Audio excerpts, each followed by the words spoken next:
Acteur Public TV est toujours ici au cœur de la 35e convention des intercommunalités de France à Toulouse.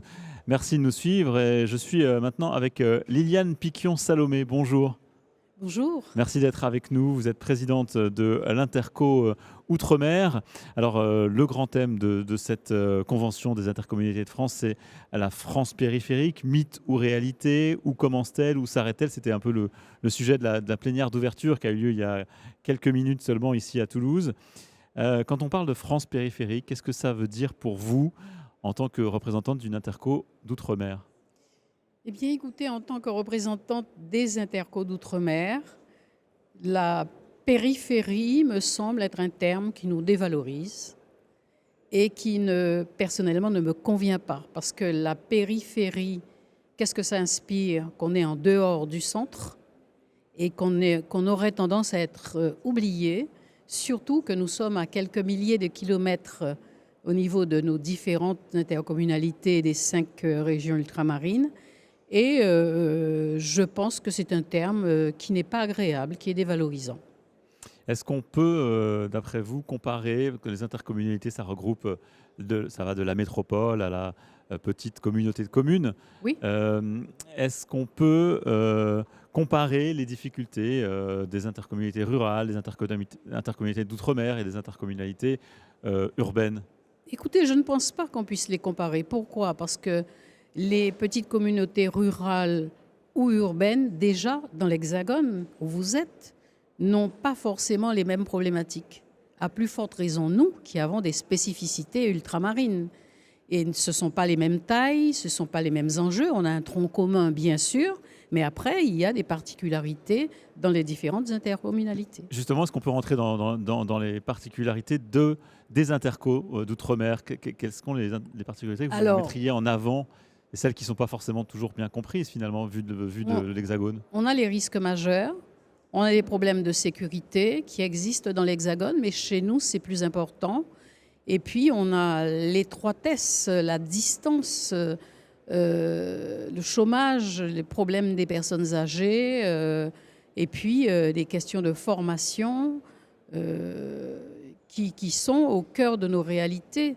On a le changement climatique que vous commencez seulement à connaître. Alors que nous, depuis toujours, en tout cas moi, depuis toujours, il y a eu les intempéries, les cyclones, problèmes de trait de côte beaucoup plus développés chez nous et autant de spécificités qui font que nous devrions avoir une reconnaissance des faits réels pour pouvoir améliorer nos conditions de vie. Et je pense que la France ne nous prend pas suffisamment en compte. Aujourd'hui, cette reconnaissance, elle n'est pas là? Cette reconnaissance dont vous parlez aujourd'hui, elle n'est pas tout à fait là. Elle nous connaît mal, en fait. Pourquoi? Parce que quand une personnalité politique ou quelqu'un arrive aux Antilles, il faut quand même venir pour s'enquérir des vraies difficultés de terrain que nous avons et les intégrer à travers dans les problèmes, les questions liées à la France. Et c'est ce qu'a fait Sébastien Martin, président des intercommunalités de France, que je remercie parce qu'il a une bienveillance, il a une connaissance du terrain, des terrains ultramarins, parce qu'il est venu dans chaque région ultramarine. Et ça, c'est très important parce qu'il a pu se rendre compte des forces et des faiblesses de nos territoires. L'un des sujets aussi donc, de cette convention, c'est la solidarité territoriale. On rentre exactement dans ce que vous dites. Hein. Est-ce que l'intercommunalité, c'est le bon niveau pour cette solidarité, pour les spécificités dont vous avez parlé tout à l'heure, par exemple les risques face au réchauffement climatique? Et puis quels sont les projets que vous avez portés dans ce sens justement? C'est très important parce que la solidarité, me semble-t-il, est essentielle parce qu'elle permet d'échanger, de se comprendre, d'être complémentaires et d'être dynamiques et d'arriver à trouver des solutions ensemble. C'est par exemple le cas des intercommunalités de Mayotte qui ont formé une intercommunalité qui s'appelle 976, qui réunit, comme je vous l'ai dit, toutes les intercommunalités et qui peuvent être force de proposition. En tout cas, elles ont la même vision, elles concentrent leurs efforts à défendre un territoire commun, si vous voulez, de manière solidaire. Et ça, c'est très important pour devenir force de proposition avec l'aide d'Interco Outre-mer au niveau gouvernemental. Alors vous avez dit vouloir écrire une nouvelle histoire dans l'évolution des DROM. Concrètement, qu'est-ce que vous voulez dire par là? La nouvelle histoire, c'est de prendre à bras-le-corps tous les sujets qui nous impactent. Par exemple, le foncier.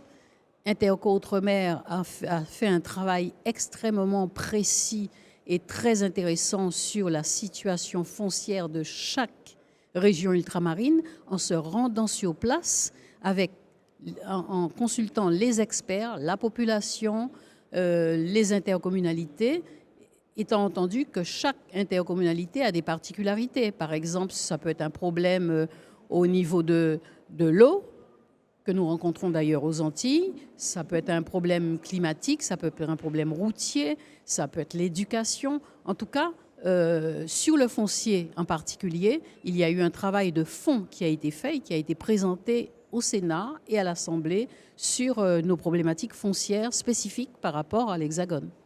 Alors il y a cette question qui pour le coup est commune à toutes les intercommunalités et même à l'ensemble des collectivités territoriales, c'est celle du budget, celle des finances.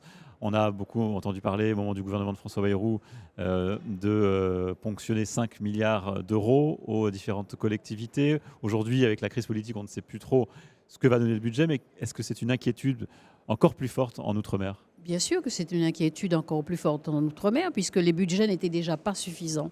Cela étant, nous devons tenir compte de la question politique, de la crise politique qui nous impacte largement. On navigue un peu à vue, on ne sait pas très bien où on va.